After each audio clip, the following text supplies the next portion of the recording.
reason.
The reason.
we, the Logbara, migrated from South Sudan.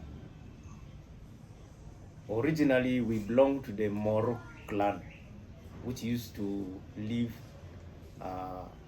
around Juba. Now, for very many reasons, they decided to migrate. One of the reasons could have been war, could have been the advancing Sahara. They could not survive the advancing Sahara. Sahara was coming southwards. They could not have that. That was very many years ago, centuries ago. So when they reached about 50 kilometers from the Uganda-South Sudan border, a group of these Moro decided to split. And those who split were called Madi. And the place where this division took place is called Amadi. So this Madi decided to migrate southwards to what is the current Uganda. Now, when they arrived here, they also split in different groups, formed different communities.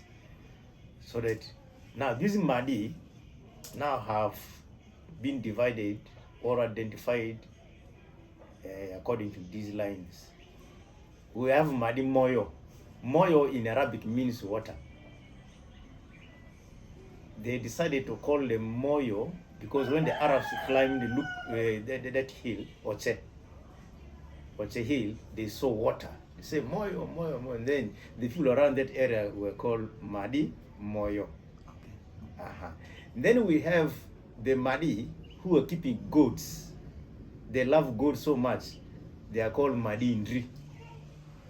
They are this side in Madi Okolo district. Now we have the Madi T, those who are keeping cows. T means cow. Yes, we have the Madi T, who later on the Arabs decided to call Logbara. Now, when you say Logbara before any other verb, rather noun, see, there is a language connected with it. So, because our people like, there are so many of these consonants, ba, be, bi, bo. So the Arabs decided to call us Logbara. Up to now, we're called Logbara. Otherwise, the Logbara today are the Madi T. Then we have Madi Iwa, those who are in the Congo. Okay. They're called Madi Iwa because there were a lot of elephants there. The Arabs were going that side for ivory. So they were called Madi Iwa. Iwa means elephant. So here we have the Logbara, those who are keeping cows. Animals who are called cows.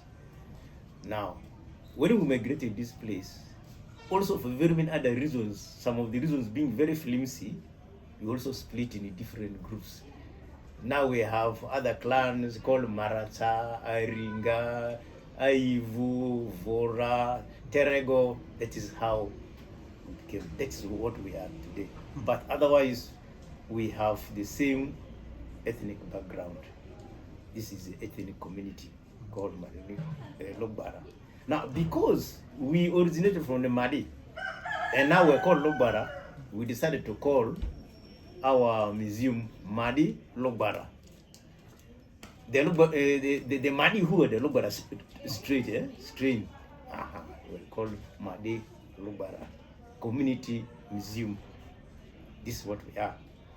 Now, when we come to the museum, we have sections of the museum. We have the religion, sections of religion, where we have items related to our traditional religion. We have traditional foods. These were the original foods, which were some of the original foods. There are many more, which actually can be harvested during the dry season. They are not here, and they're difficult to preserve. Then we have weapons. These weapons used for defense and for hunting. Then we have social instruments, which are used for dance and drumming. Then we have industry. We have industry. And we have domestic wear. We have domestic wear. Now, let us begin with religion. The Lubara believe in one God. That God is called Ludu. Lu means to see. Lu means kaput. You see this God, you die. Called Ludu is all powerful. And we believe in the intercession of the spirit of our ancestors. Those are the living dead who can connect us to Ludu. So we offer sacrifices to the spirits of our ancestors. You see in the Catholic Church, what do they say? Pray to Saint this, Saint Paul, Saint this. Yeah, also praying to the souls of our ancestors. That's right. Yes, who could also be, you never know, they are saints. Only that they have not been, what they call it what? They have not been venerated. Right. They have not been venerated. They could be saints. So we pray to them. We offer sacrifice to them. And we have no communal prayers, by the way. Okay. The Lubara don't have communal prayers because your ancestor may not be my ancestor. Right. Yeah. So offer to the spirit of my ancestors. And we offer it on that stone. This is a grinding stone that has been eaten through. As you grind, the stone is eaten. Like these metal hammers in a grinding mill. Those metal, they wear out. So why should our stones not wear? The grinding stones not wear. So they wear out. Now once they make a hole like that, it now turns to be an altar, which is kept under a granary, and the sacrifices are made. Now, one thing about this stone is, once a sacrifice is made on it, some pieces of meat, some baked bread, and they pour some local brew called kwete on it. Then you give your supplications while you're offering, and you leave it there. No stray chicken can take that thing. Nothing. Not even a stray dog will approach that. Not even these black ants will come and get that meat which is put there. The whole day to be staying there, whole day. That means it's a holy sacrifice. The whole day to stay there. And then in the evening, they will get the meat and they give it to a boy or a child they like in the home. A child who's obedient, whom they think can grow to be a leader.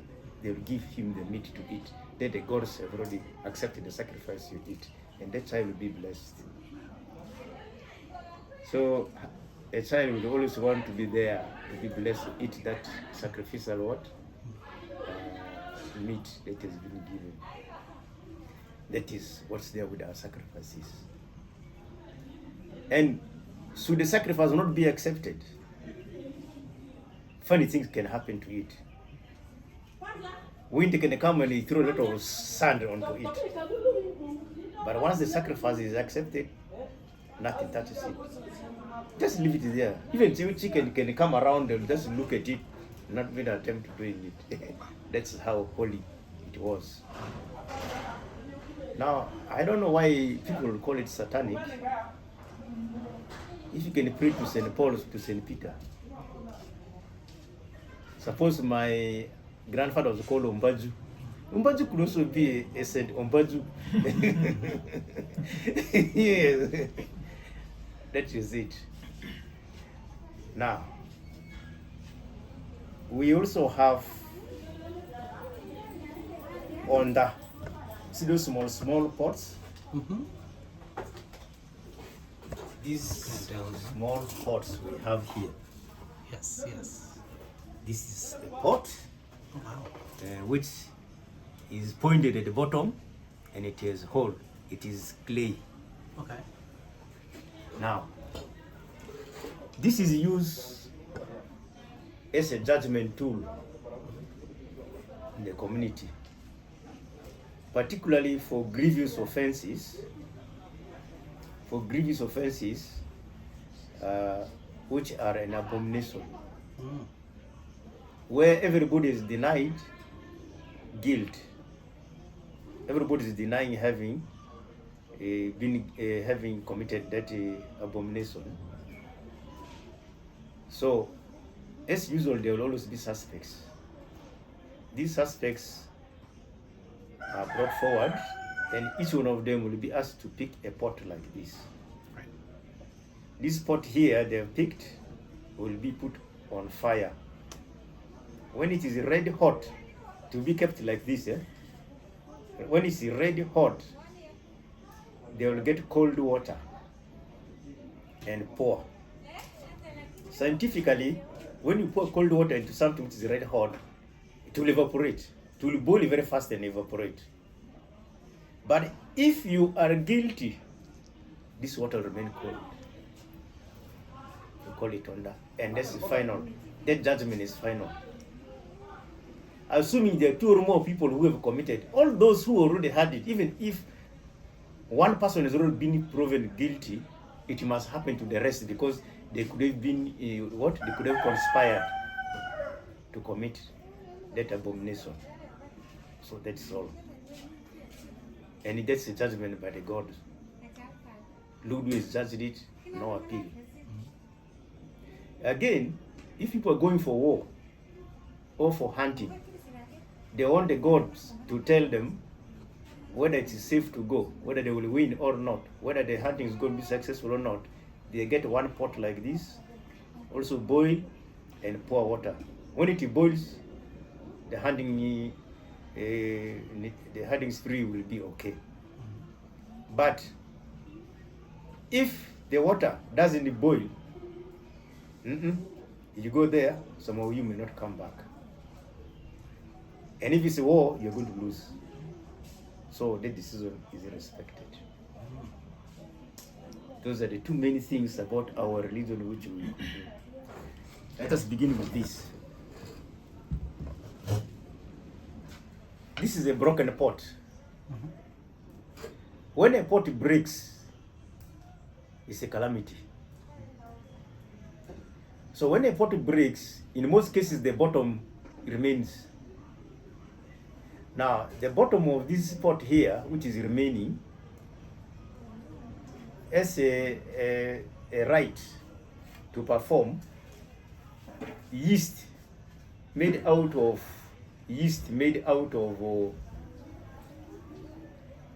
millet. Millet is ground and mixed with cold water, which is called apobo, and put inside this broken pot, which is called ajirikoli. Then the diviner will come with this shaker here. This shaker. Now he goes and begins where he suspects one of the spirits is living. He will go and take this shaker here for a very long time and try to explain the problem that is affecting the community. He will do it for a very long time, and after some time, a voice will be heard questioning the intention of the consultation. Now, after the voice has talked and given the possible solution to the problem, cause and the solution of the problem, then this diviner will go away. After the person has departed, a huge serpent, anaconda, will come out and drink this mixture of yeast and water. Will drink that one there. That means you have appeased the spirit by offering it something to drink.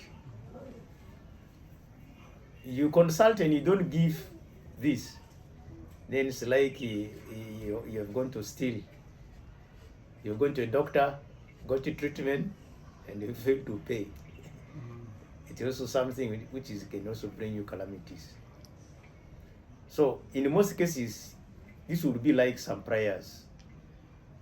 You have seen these charismatics who go singing, calling for the Holy Spirit, with the dancing. After a long time is when the answers are given. It's the same thing which happens. Only that for our modern religious practices, they call that one the Holy Spirit. Then automatically what we used to practice would be the evil spirit. If that one is holy, then ours is evil. Assumingly, that's what it is. This thing still takes place in some areas today. And there are times when things have become so difficult, even if you go where you have no solution to it, nobody can tell you, you go pray over it, there's no solution. That means something in the lineage was wrong and you need to put it right. And unless you put it right, whether you go praying where you're wasting your time. It is our practice. Religious practice is our search for religion. For the time being, this is what we have. I just wanted to go into detail because very many times we are being misrepresented in our practices. People don't understand why some of these things are done. But behind most of these things we have here, there's some spiritual aspect. There's some spiritual aspect, a little bit of spiritual aspect on most of these things we have here. There is some spiritual attachment to most of these things we have. Do this, if you don't do that, it's a taboo. Why is it a taboo? Because this will happen when you break it. A taboo. So there is always some spiritual element attached to it. In connection with that, let us look at this luku. This is a luku. We call it luku. It is for covering a baby which is being put on the back. It is being on the back. It is called a shade for the baby. When the baby is put on the back, they hang it like this on the back. Then the baby will be inside, protected from strong winds, from dust, even from rain. Rain can't pass through this. Now, with the stick, when the baby is, assuming this is a stick, get something. Assuming this is a stick, with the stick, the mother will be wrapping this thing. So, the mother will be doing this. And this will always put the baby to sleep. The baby will not cry. So, it's a protection. Now, it is a taboo. It's a taboo to make this before a baby is born. Because you never know whether the baby is going to be a stillbirth or even both the mother and the baby may die. So, as the white people say, don't count your chicken before they hatch. We say, don't make this luku before a child is born. Yeah. Cover for food. We call this one Kobe. Kobe. This is a winnowing pad. A winnowing pad for separating chaff from the real green when you are harvesting and preparing it, either for storage or for cooking. Now, this winnowing pad is used for performing a rite for the first-time hunter. When you're a first-time hunter, you make sure you come home with the head of the animal you have killed. We also believe there are souls in animals. So this first kill of yours, if you don't perform this rite, then the next time you go hunting, the soul of that animal will cause an accident for you and you die. You can either be shot, you can be bitten by a snake, you can be pricked to death by a stick, or even your own people can shoot you with an arrow. Accidentally, you die. So when the head of this animal is put on this thing here, a very old woman will perform a rite by holding this as if it's a baby and dancing around an anthill several times until she's tired and falls down.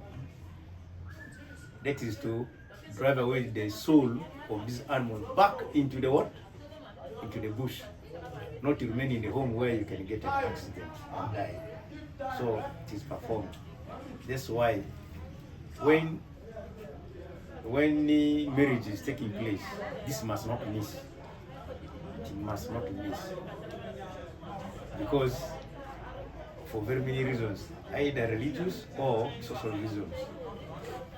It is one of the gifts during a wedding, a traditional wedding ceremony. Let us look at the basket. We call it ayaka. It is woven using twigs. Then the inside is smeared with the cow dung. The inside is smeared with cow dung, so that small cereals like millet and other sim don't fall through. It's smeared like this.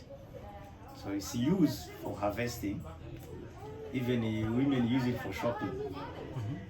Now, one funny thing about it is, when they buy fish and they're coming home, the fish is put inside this basket with the tail out, so that the two tails of the fish. So that's how fish is carried home in a basket. Okay. You know why? It's to show that today there's a good diet I've come home with. And the children will be the first to notice, and you'll see the behavior of the children in the home change because something has come out of it. You get that? Yep. And the fish is a delicacy in our community. Okay. One time, a woman cooked fish and ate it alone, this salty fish called angara. Then the husband was so disturbed, decided to sing a song to abuse the woman. That imitidie dini okula meangara zera mina duma jetamionisia. That means you almost is like the one of a bat. How do you buy fish and eat alone? Did I marry you because of beauty?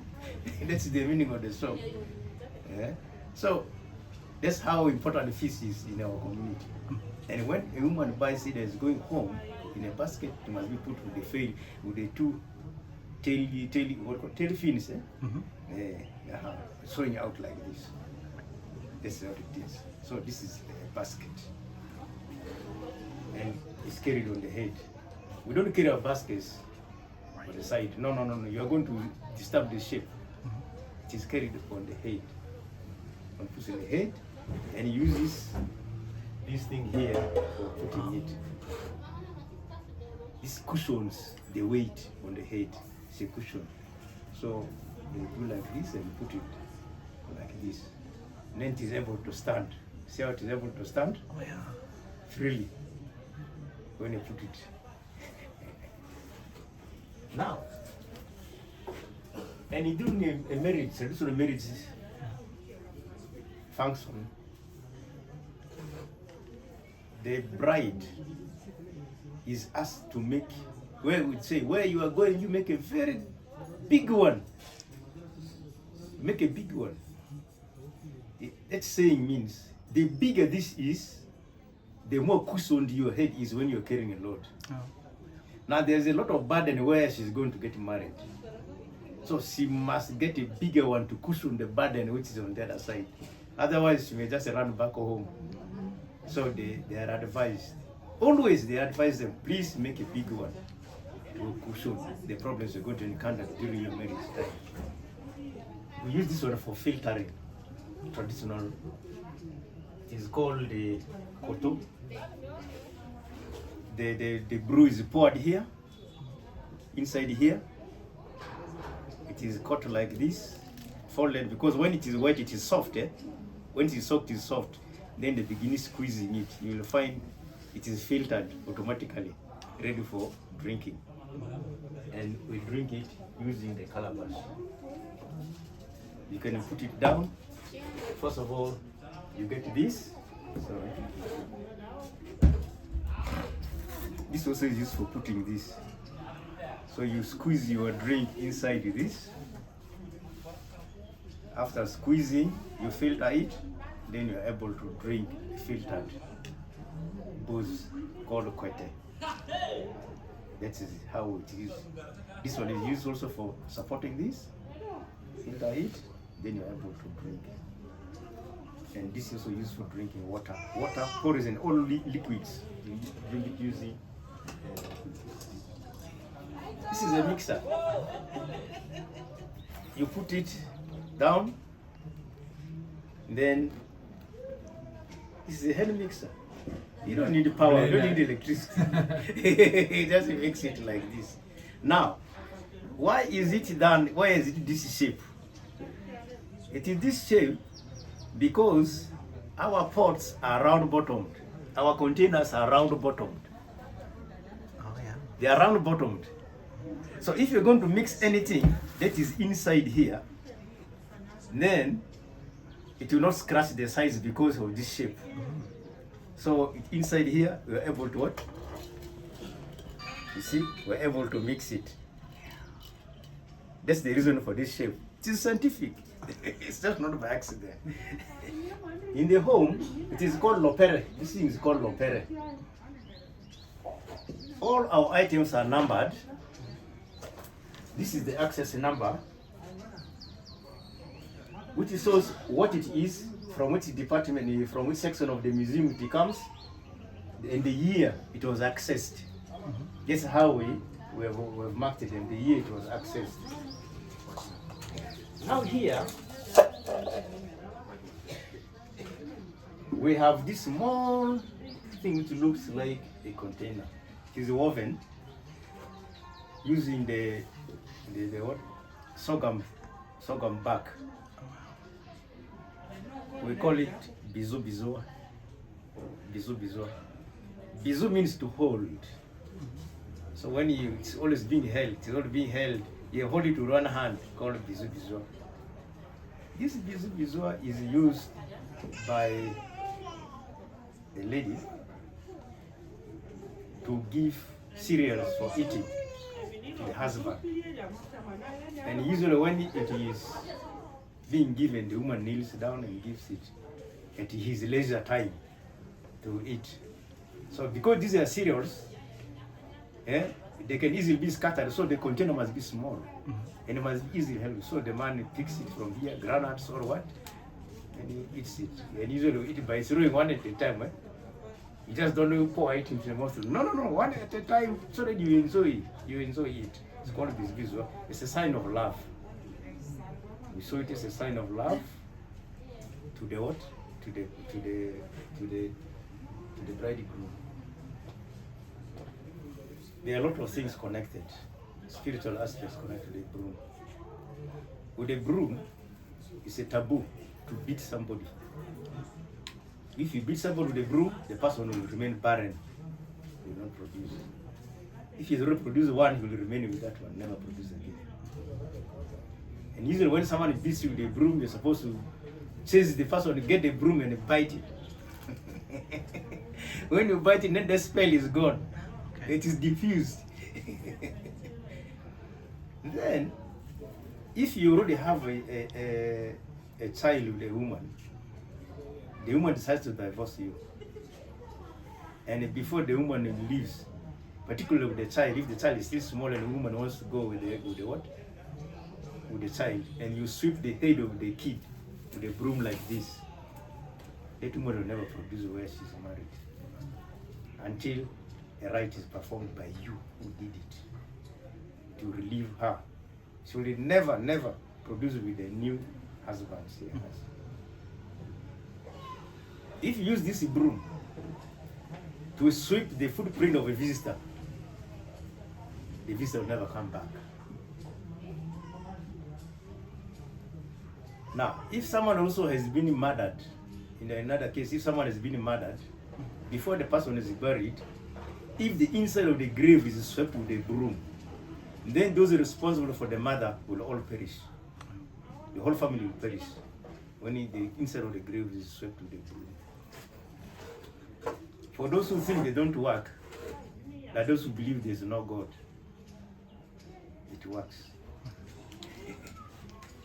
If you believe it, God is there, then this works, because the spirits of our ancestors are all at work. So this is the domestic way.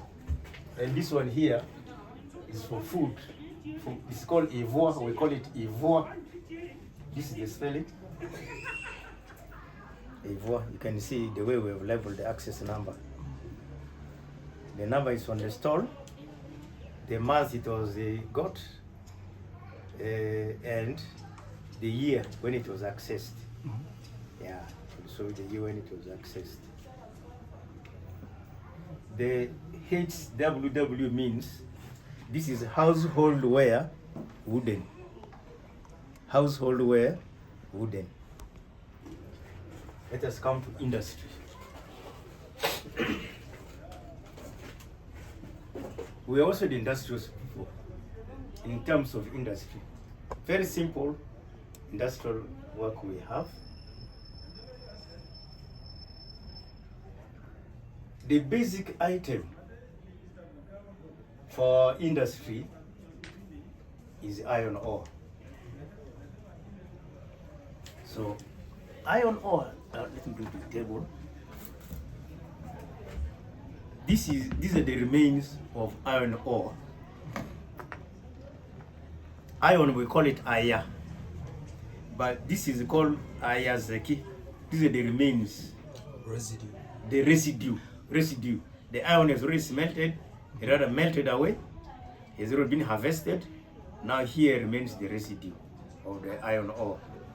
And this iron ore is dug from pits. We've got those mines where people go down there and you dig them. Now, after this has been done, we now bring it for smelting.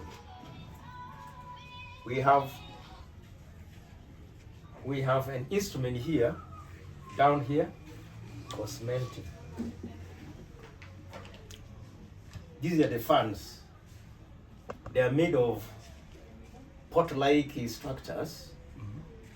And on top here, we're supposed to have leather, which is leather from a particular type of animal, skin of a particular type of animal, which is very rare these days. That's why we've used this material for making. So when you fan this alternately, not at the same time, but alternately, you will have a continuous flow of air, which will be able to fan some fire, which is here. Where this thing was put on fire,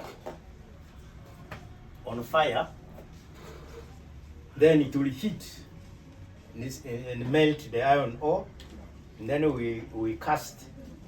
After casting, thereafter we shall now begin making things like spears and these other metallic tools, and even the arrows which are there. They are made out of iron ore, which is being smelted. It's original. But today people are taking a shortcut, getting steel scrap. They use scrap today, but this is original what was being done. Now, we still make fire out of this wood. This wood here, we call it a chi ebife. A chi means fire. Ebife means where fire can be got from. It's a chi ebife.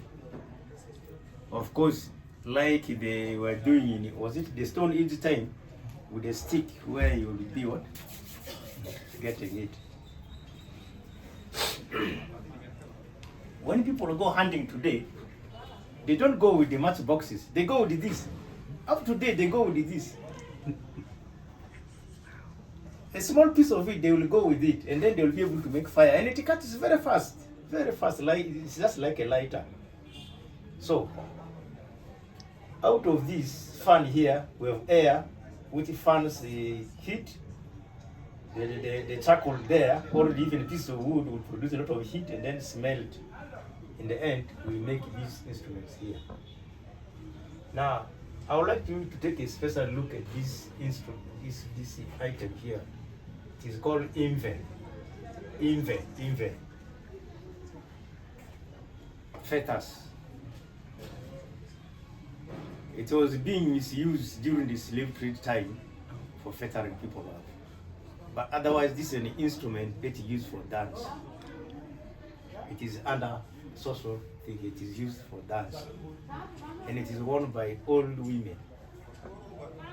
Old women who cannot jump. You know our dancing is when you jump high. So the old women who don't have the energy to dance and they are not rigorous dancing would put these fetters, a good number of them, so that they jingle. When she moves the feet, they jingle. It is used for dance. This one is made of iron. This is not steel. It is made of iron. This is very many years old. We have this, which is put on the head when people are dancing, so that when somebody is dancing and is shaking the head like this, see the beauty of it. Now, why this particular feather? This is a feather of a stony bird. I don't know what they call it in English. It makes the noise. We call it yukududu. Okay. The bird is called yukududu in our language. And the feathers are used for making this. Why do we put on this one? It's because if you are chasing this bird, it will want to go and it flies a short distance and enters a shrub and hides. And it's very fast in running on the ground, but it also flies. So it usually enters a shrub, which is dark, and it hides there. So once it enters that place, there is a possibility that it is going to get another animal hiding there. So those who were chasing this bird, when they now get an animal, they will leave this bird and start what? Chasing the animal. You get that? Yep. Such that there is a saying in our language, Oboloko dra, yukududu maalisi. Oboloko is a wild cat. That the wild cat died because of the crime of this yukududu. For it was innocently resting, then this yukududu was one which brought these hunters to it where it was. That's what it means. Now, why do we now put on the feathers? We are now saying, we are not going to die.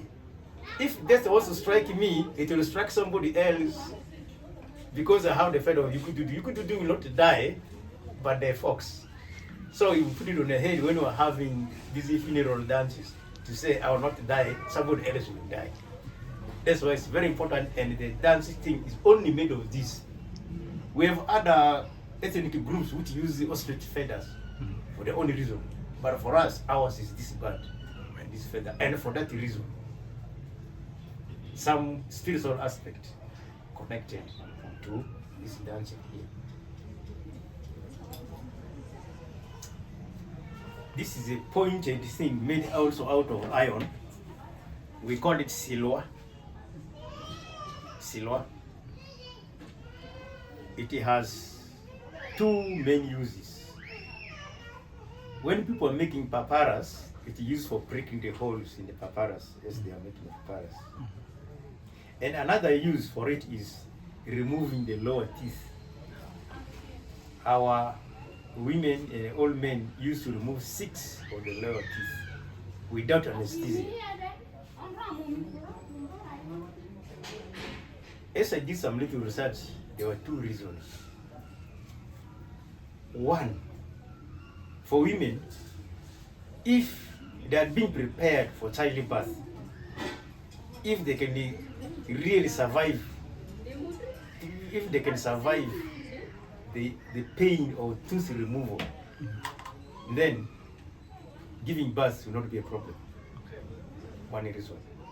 For men, if you're going to be injured fatally during a war, you should be able to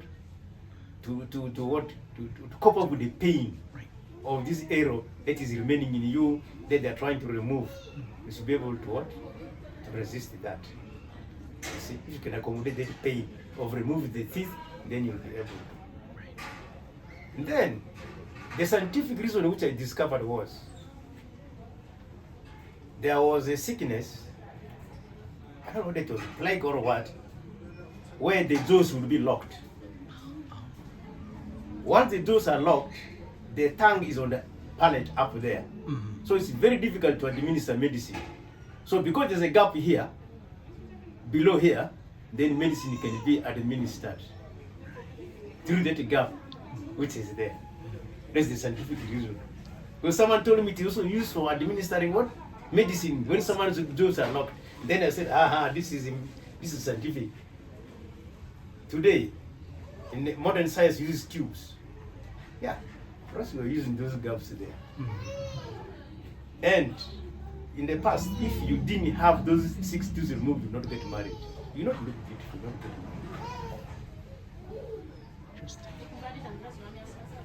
Thirdly, this is used for, what do you call this thing? The design is to make on the body, called what? Tattooing. It's also used for tattooing. It is heated, and then the point is put here for tattooing. This tattoo you see on our old men and women today, even sometimes on the abdomen, even here, they were using this for tattooing. So while you're using paint, let's see how we use heat. And when someone survives the heat, that's what we call a human, a man.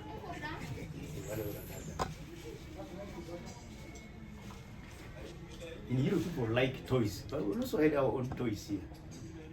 It's one of the most simple toys we have. It's a propeller.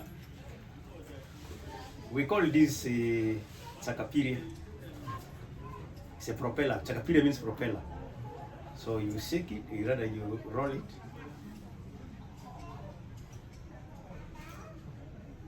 See how it is?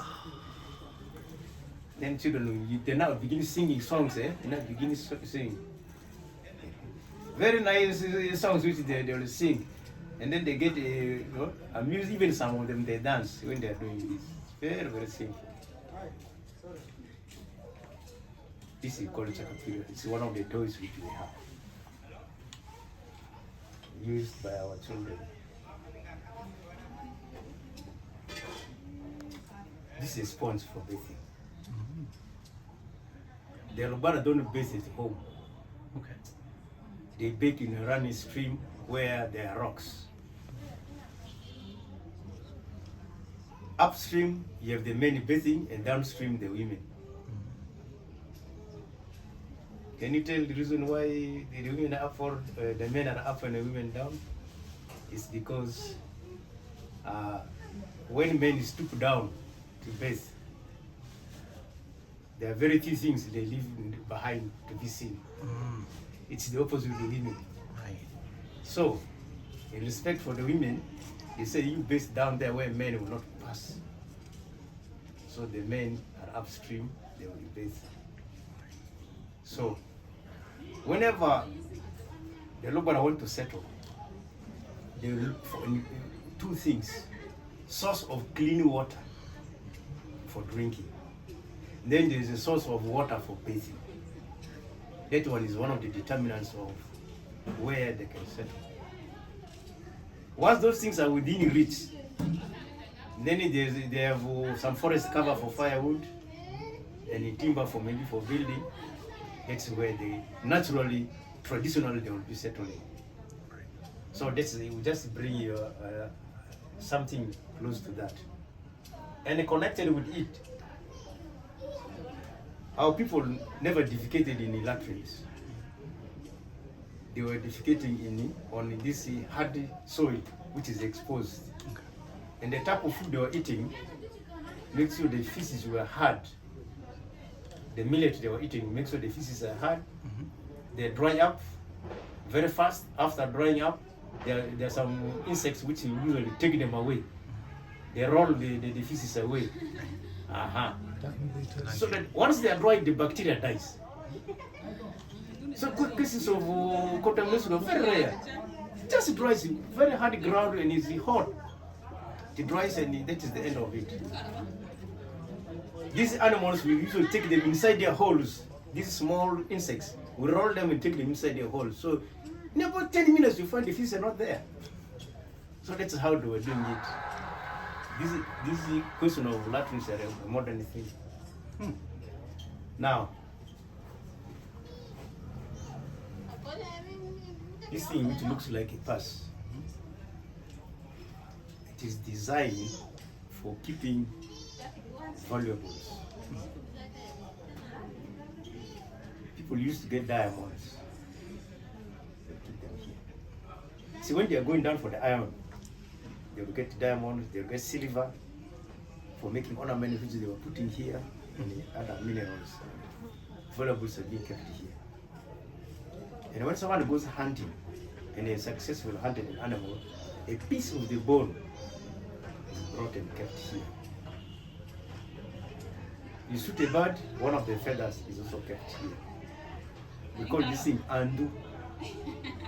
Now, when someone is going out hunting or is going out for a business day, the first one will get this andu, and then he waved around his head.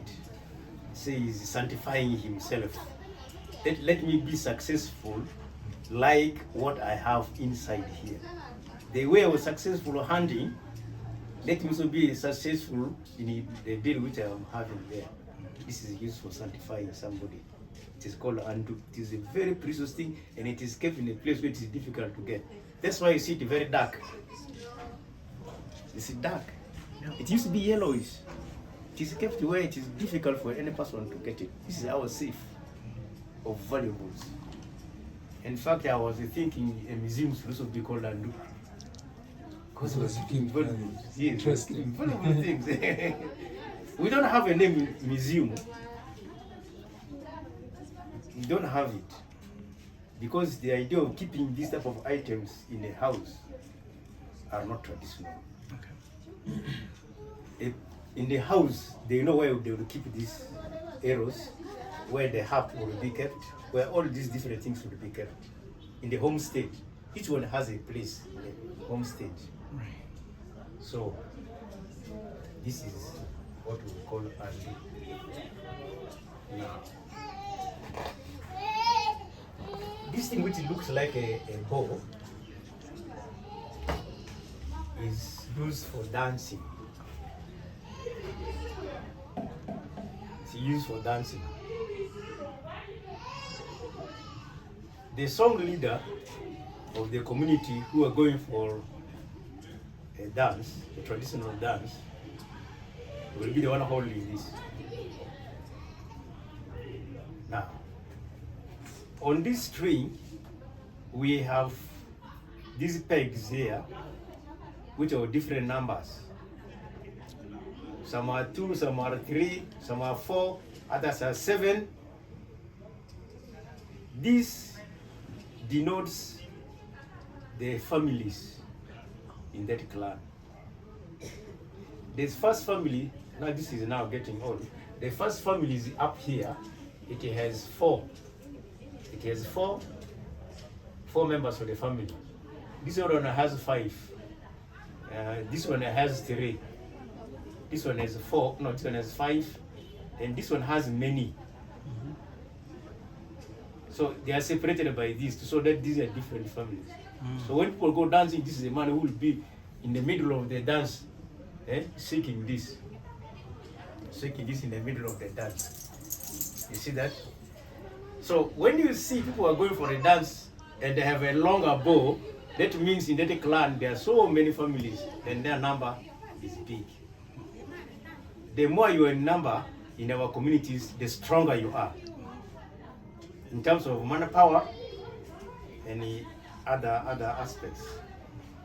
Even dancing, the more you are in a dancing group, in the dancing troupe, the better they dance. And the more enjoyable it will be. So when they are dancing, and the man wants to cast evil, he will come out of the dancing thing and pick a woman. He will be running with the woman, and where he goes, he will pretend he's now shooting an arrow at the devil, at death itself. And then it very big incense. So that is how the dance is. It this is used for dancing. Unlike the other one which is used for as a weapon.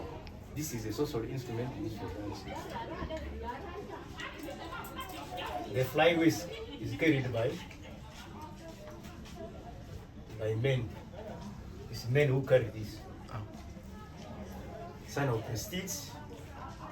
And when you are dancing, you will be pointing it up to the gods up there when you are dancing. This is a fly whisk made out of the tail of a cow. Yeah. The bigger it is, the better. And the more proud you can be when you go with it. So it's also for prestige. The bigger you have, the more you are known in the community. You are somebody in the community. We have a harp. This is a harp which we call Odi.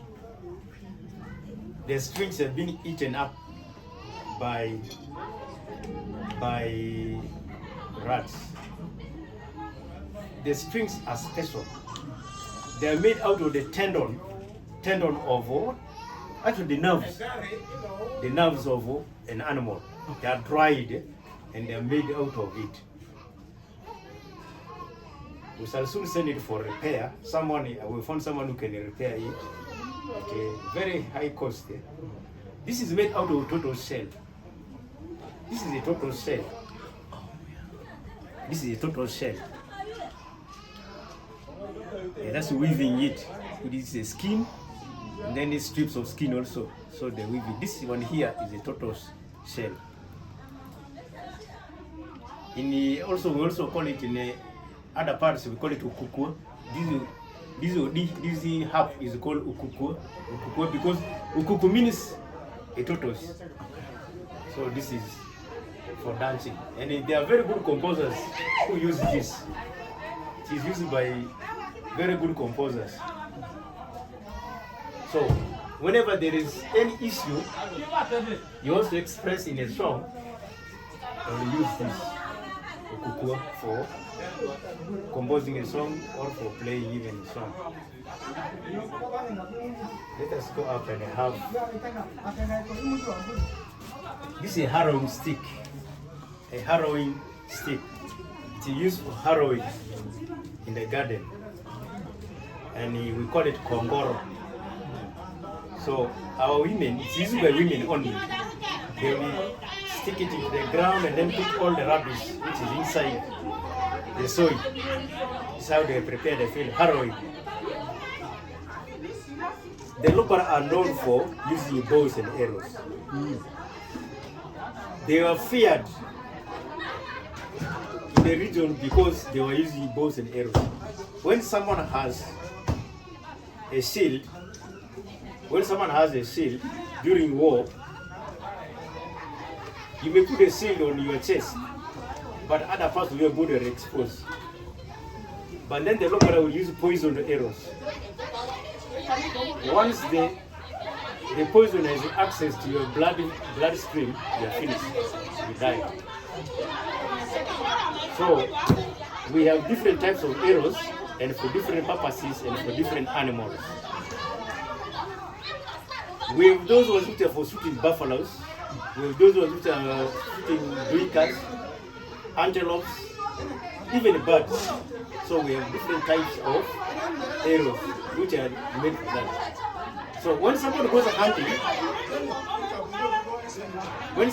hunting, he sees the type of game that he's going to shoot, he will use the appropriate arrow to hit.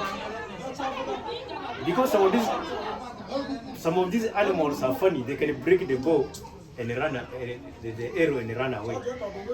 But where the arrow remains in the body of the animal, because of these herbs, you see these herbs. Let me give an example of this one here. It is pointed, this is meant for war. It is sharply pointed to penetrate a shield. And once it goes into your skin or into your body, your flesh, it cannot come backwards. Because of these barbs here. It must pass forward. So you see the pain someone goes through when he has to pass through. And when this is poison, you not survive. The spot where it is hit you begins to rot, and the whole body will rot. There are simple plants which we use for poisoning these arrows. Or when you're going to hunt an animal that is very dangerous, you also poison the arrows. Now, we don't use that poison arrow for hunting animals which are edible, because by the time you arrive home, the meat is rotten already. It will take approximately 1 hour for a whole buffalo to rot in that poison. 1 hour only, a big buffalo will rot.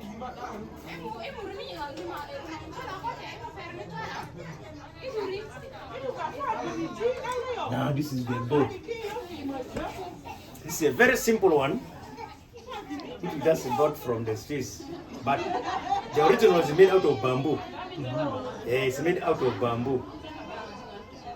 And the string made out of the nerves of an animal, dried nerves of an animal. But this is a simple and a simple of a bow.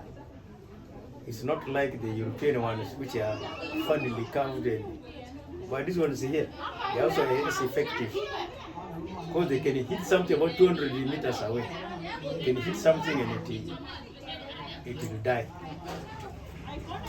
So these are the foods which kept our people healthy, protected them a lot from other diseases, and gave them nutrition. Maybe that's the reason why our people were giants. But today we've mixed up our diets, we have messed up our diets, we are now shorter and smaller people. So, because of this, so many diseases which were not unknown to us are now attacking us. We have this called mania. Chia. We call it chia. This is the mania. Chia. In English it's called chia. This chia, we were eating it for a very, very long time. And today they discovered it is for hypertension. But because we were eating it as food, we didn't know it was also medicinal. So these things like hypertension were not there. We didn't know we were actually eating medicine. And there's no overdose. There's no overdose when you eat this. So we were really being protected. We have, again, this red one. This is sorghum. We call it Ari Ondo. Ari means blood. We're not calling it Ari Ondo because it is red. We're calling it Ari Ondo because this is what our women were using to excite the men into avenging the death of somebody. Our women were putting on leaves. Now, when somebody has been brutally murdered in the community and the women really feel we should go and avenge, they will remove the leaves. And instead of the leaves, they will not put this sorghum, both in front and behind, where the leaves were being worn. Then they will get the intestine of a cow, raw intestine, and tie around as a belt. And that's what they use for dancing. So when the men see this, they will be challenged to take up arms, go for war. But before they go, they must consult the gods. What is going to be successful all around. It's also edible. This sorghum is edible. And all these foods we have here were there before the white men came.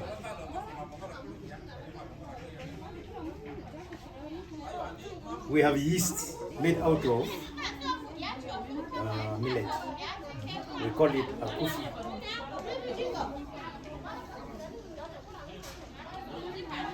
This yeast here has several uses. Basically, it is used for making alcohol. And I told you at a time, we also make the drink for the spirits.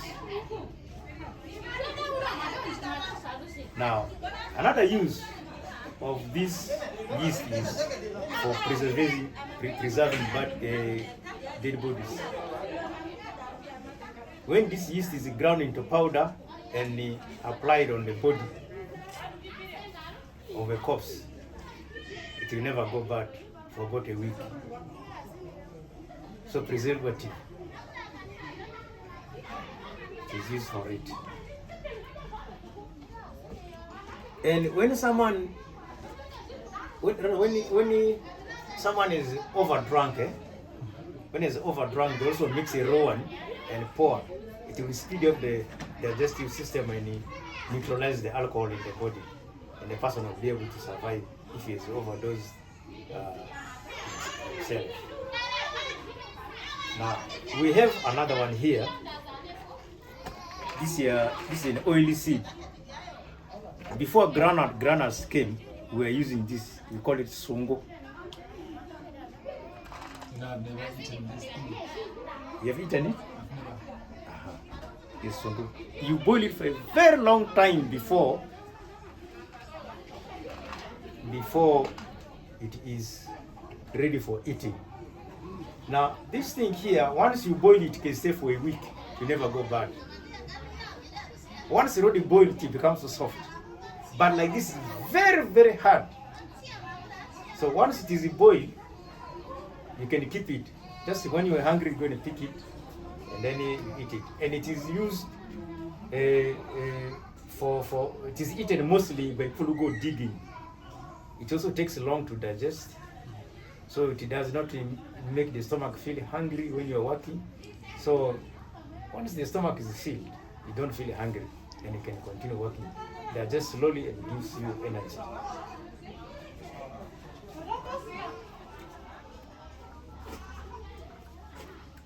Shea butter. We call it kumara.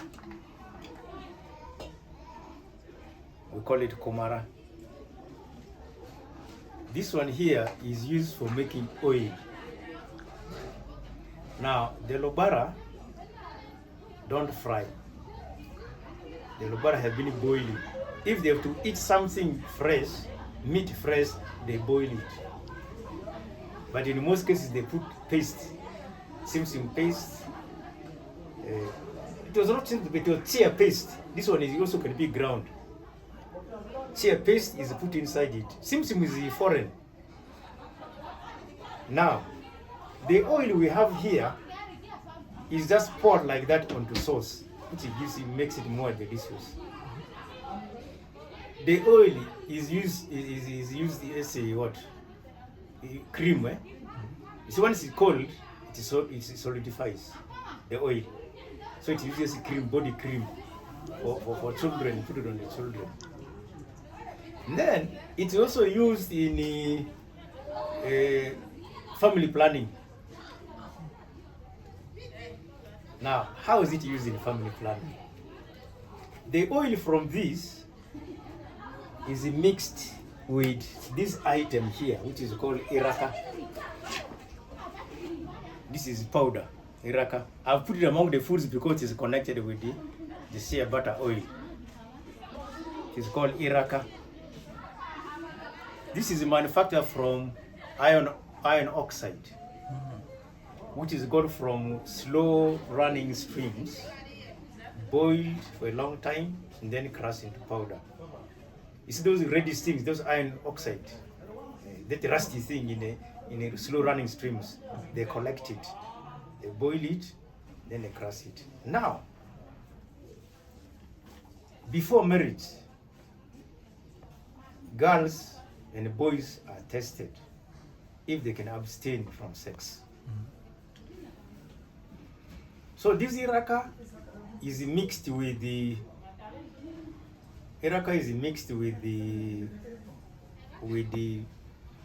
shea butter oil, and applied at the entrance of the ballot box.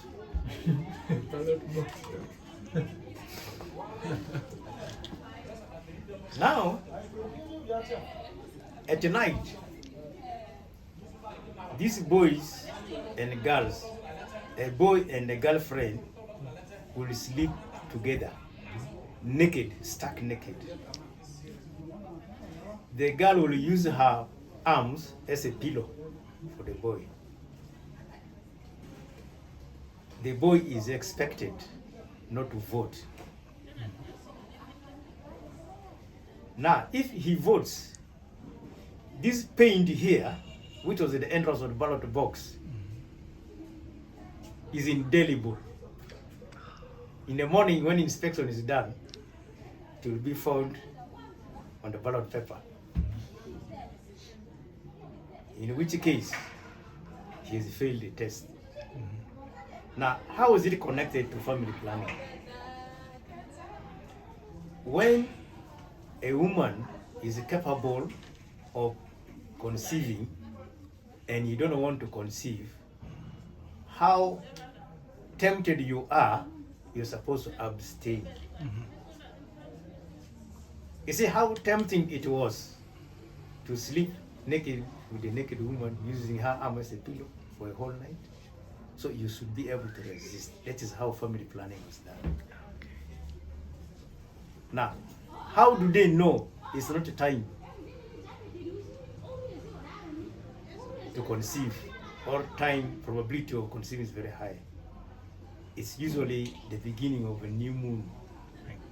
When a new moon appears, the children begin ululating, making noise, ululating, making noise in the village. The whole village, when a new moon is seen, what does it mean?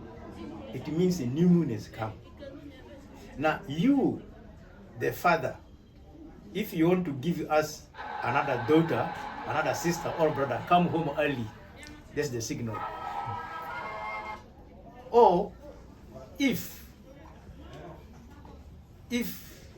you're not ready, you abstain, you come home very late when you're tired and you don't perform. That is the reason why when new moon is seen, people ululate. It is connected with the family planning. And earlier on, because you are being trained using this iraka and the butter oil, then it is able to what? To do family planning, to help our people in family planning. Is there any question you'd like to ask me about any one of these things I already explained? No, this is an amazing experience. I've learned so much. That's what our people are. We're not going to the practices, which is for another day and another day, because we need pictures, videos, the way we dance, so these rites we have. No, I've decided not to call them rituals. You know, ritual has a negative connotation. Rites are the better word to use. Because what our people have been doing were holy. A culture is God-given. We just don't create it. It is God-given and we pass it on to posterity. So if something is God-given, why should it be unholy? Why should you call others rites and others rituals? Give it a satanic connotation? No. That one for me, if we're going to promote our cultures, if we're going to preserve them, there should be some positive element about it. When people say, why is it that these ones are dying, this and that? Those are just interferences. Those are foreign interferences. Sometimes our people find it very difficult to cope up with these restrictions. How would you sleep with a woman naked and expect not to touch? So they find it very irresistible. So because they're not practicing it, they're dying. And the best way to me to preserve and promote our cultural heritage is by practicing it. And when we have tangible things like this, it reminds our people of our practices, and someone will say, this is what we used to do. Let us see what is applicable today. Like today, because we now have tubes which we can use for applying medicine when we're in a coma. There's no need to remove the lower teeth. Yes, there's no need to remove the lower teeth. Because now we can have tattoos done in the shops. There's no need to inflict pain when you are designing anything on your body. So some of those practices are made for those who want to dare. That's why they are being left. They're not being practiced much. But those are our practice. We should actually revere them. We should revere them. So please come again. Come with a friend. Come and learn. You can read about us, you can see pictures about us, but by being present here physically, you learn better. You feel, you are really in the culture when you are here. That's why I advise you and your friends, please visit a museum. This may not be all because we still have a lot to collect. We have not gone into a granary, but we expect to put up a granary here. Just because this is a marketplace, we wouldn't put a granary here. And we shouldn't even have been here if it was not for Corona. Yes, because of Corona, we couldn't afford the high rent charges. We moved to a room, but it's the idea that matters. It's a start. Yeah, it's the story of what we have here and what you go with, you take away with. This thing, you fiber you see here, we call it palava. It is an edible shrub whose seeds are there. This is the fruit. The fruit of pala, and this is a name. Now, this fiber here has several uses. It can be used for thatching. It can be used for making mats. It's actually a very strong fiber, and it can make strings, even for a bow. You can make for thatching roofs. You can get this. If you're going to thatch a roof, grass thatch roof, you use this pala. Now, one of the uses in the past was used for tying dead bodies. The Lobara were burying people when squatting. Somebody would be squatting and is tied with this pala. Now, if he was a rich person, a string will be made out of this pala bar, tied on his thumb, and left outside, tied onto the roof. Because we used to bury in a cylindrical graves inside a house. The graves would be cylindrical, where you can be. Then inside the house, where the string from this thumb will remain out, hung on the roof. The ceiling actually hung it on the ceiling. Whenever somebody wanted to get rich, he would go and pluck the string. If a rich man died, the thumb would be tied with a string and hung on the ceiling. So this string will be connected from the ceiling. The string will be from the ceiling to the thumb in the grave. So anybody who wanted to be rich would go and pluck that. And then he make his application. This is made out of this palaba. Now, one of the uses of this palaba was for making a G-string. A G-string, which we call doki. European women have the G-string, which they have here. They use it for fashion, the rest. But for us, it was used for family planning. If a woman felt that she did not want to conceive, and yet the husband is the type who will always want to force his way in, he would tie this string with this string made of this fiber, which can be made very fine, like cotton, like a cotton cloth, to be made into that and then woven then she will tie it here. And this, because this is very strong, it is very difficult for a man to untie it in a hurry. So you will put this string on and sleep. The man will be unable to what? To penetrate. And that is how they are using it for family planning. Okay. It's a forceful way of stopping a man from what? Even raping.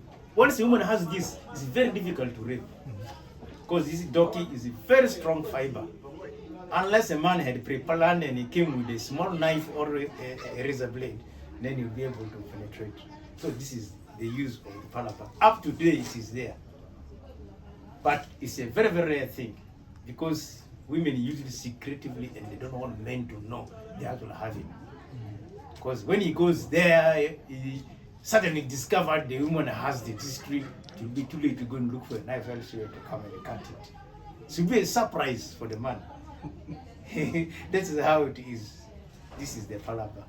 Thank you.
Ayuh,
Wizard.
Weezer.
Weezer.